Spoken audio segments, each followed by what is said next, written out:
Hello dear students, CA final SCMP का मैं आपको दिखाने जा रहा हूँ बर्ड्स आई व्यू।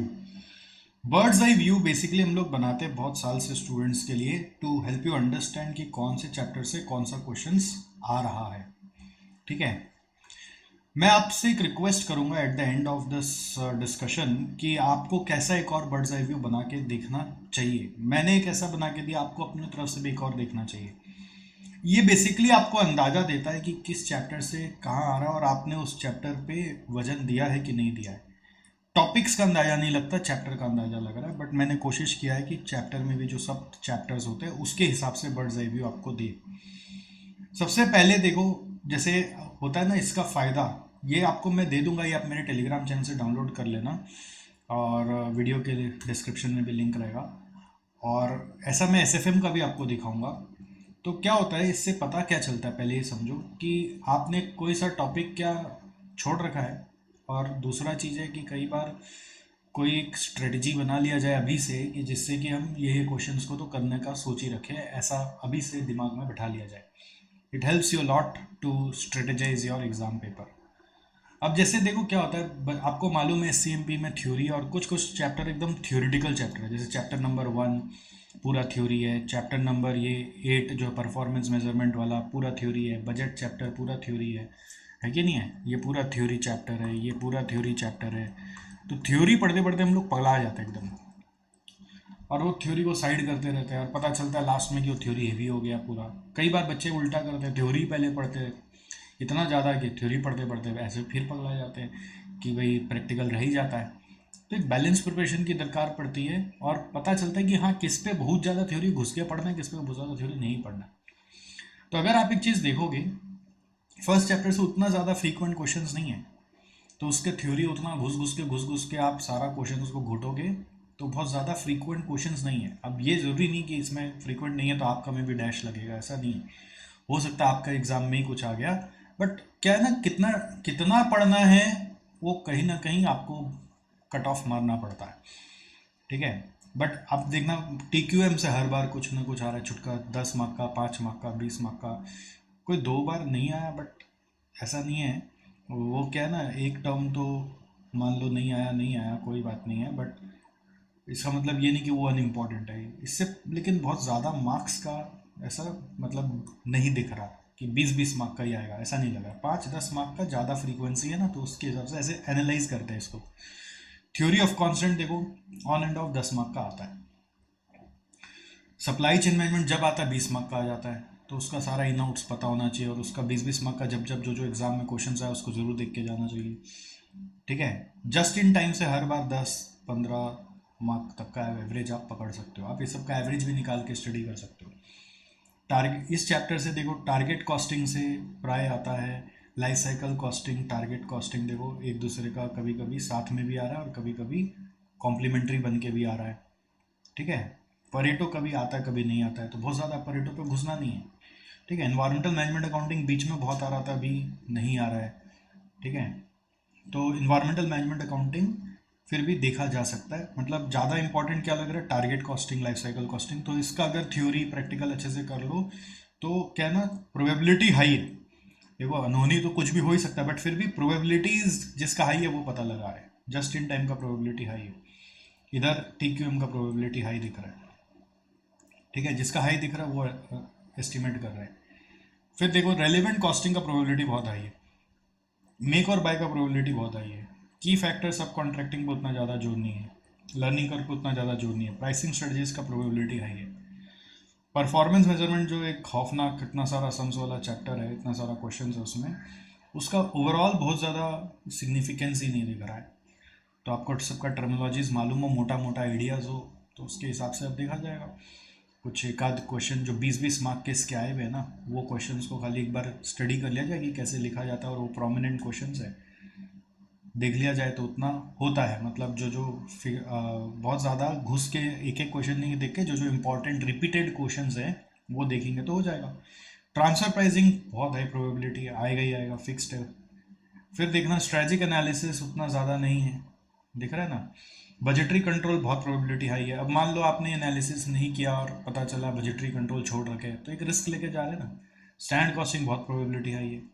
तो इस तरह से बर्ड्स आई व्यू से पता चलता है कि हम लोग का क्या क्या चीज़ का आने का प्रोबेबिलिटी है। अंदर में क्या क्या चीज़ का प्रोबेबिलिटी है कोई नहीं जान सकता भाई, ये कोई बागेश्वर बाबा ही बता सकता है, मतलब नो ऑफेंस, बट ऐसे मैं बता रहा हूँ आपको कि कोई बहुत ऊंचा प्रकृति का कोई हो तो वही बता सकता है, ठीक है। बट अदरवाइज मेरे बस का बात नहीं है कि मैं आपको इसके अंदर में क्या आएगा वो बता दूँ।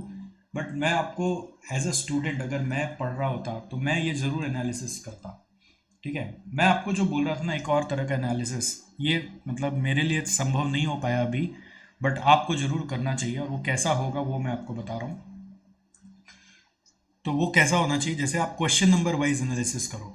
मान लो मैंने यहाँ पे क्वेश्चन नंबर वाइज नहीं किया है, यहाँ पे चैप्टर वाइज किया है। अगर आप ऐसे एनालिसिस कर पाते हो ना तो और मज़ा आ जाएगा आपको कि मई 18 में क्वेश्चन नंबर 1 में कौन सा चैप्टर आया था। आप अपने से करो, ये क्वेश्चन नंबर 2A में क्या आया था, 2B में क्या आया था, ऐसे मई 18 के बाद नवंबर 18 में क्या आया, ठीक है। आप सोच रहे होंगे सर आप ही कर देते तो बहुत बढ़िया होता, बहुत आराम हो जाता। मेरे को ऐसा महसूस हुआ आपको कि आपको आराम हो जाता, बट अभी क्या है, अभी तो यही है, ठीक है। अगर बाद में कभी हुआ तो मैं वो कर दूंगा, बट अभी आपसे उम्मीद है कि आप इस तरह से ना अगर पेपर पेपर देखने का एक टाइम बांध लेना, मतलब आप ऐसा मत करना कि सिर्फ क्लासेस करके ही चले गए, और आप ऐसा भी मत करना कि सिर्फ और सिर्फ क्या कहते हैं, आपने सिर्फ और सिर्फ वही कर लिया, मतलब खाली वीडियोस देख लिया। आपको ये पेपर सारा देखना ही है, that is a part of the game. और पेपर खाली क्वेश्चन नंबर देखना नहीं है, इसके अंदर क्या क्या क्वेश्चन आया उसका आंसर क्या है, वो हो सकता है आपने प्रिपरेशन के सब वक्त कर लिया था, बट क्वेश्चन पेपर लेके बैठोगे ही बैठोगे। और इस तरह से आप देखना, what you will find is something कि some chapters have a fixed question number, sometimes बहुत बार एक पर्टिकुलर क्वेश्चन नंबर पे एक स्पेसिफिक चैप्टर रिपीट हो जाता है।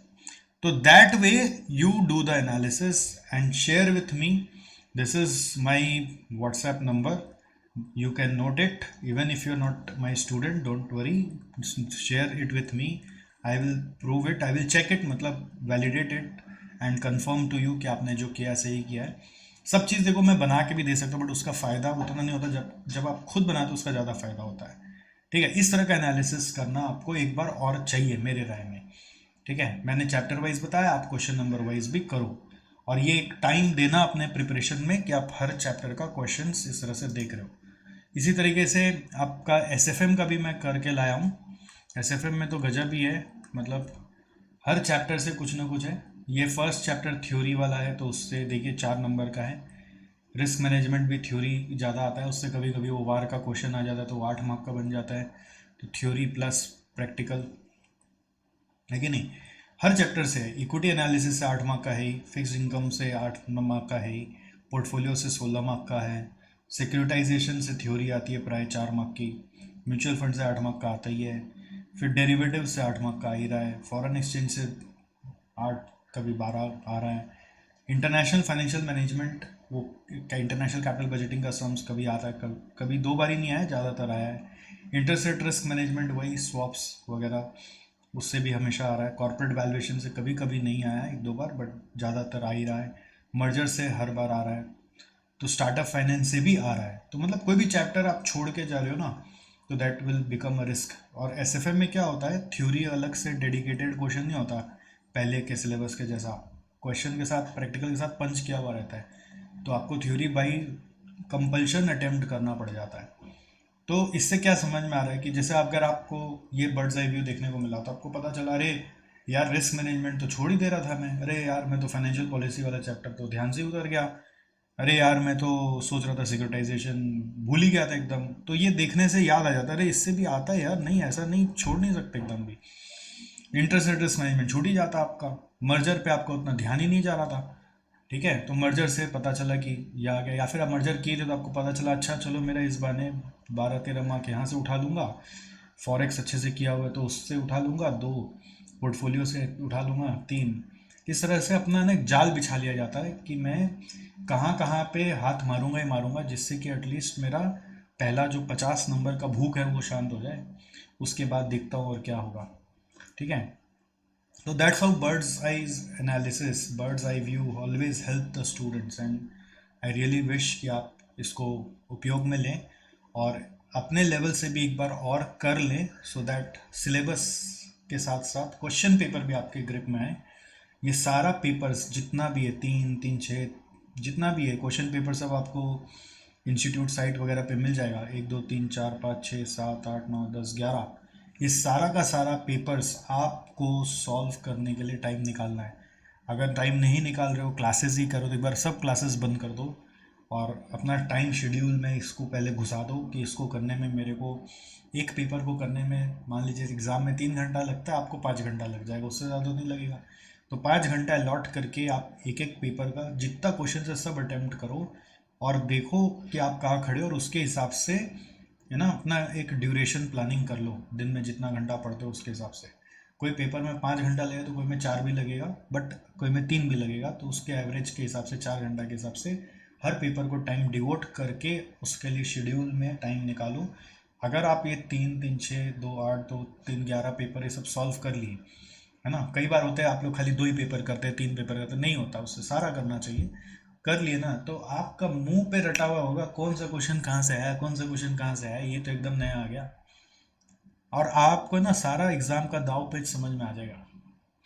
ये प्रिपरेशन का पार्ट नॉर्मली आप लोग बनाते नहीं है, बट आप इसको बना के देखिए और फिर अगर पास हो जाए ना इसी तरकीब से, तो मेरे लिए अलग से एक मिठाई बनता है। ठीक है, तो चलिए अभी के लिए इतना ही है, फिर और भी कुछ बहुत कुछ प्लान कर रहा हूँ आपके लिए, आता रहूँगा। आप हमारे यूट्यूब चैनल पर बने ज़रूर रहिएगा और ये वीडियो ज़रूरतमंदों के साथ शेयर ज़रूर करिएगा। Thank you, bye bye, see you.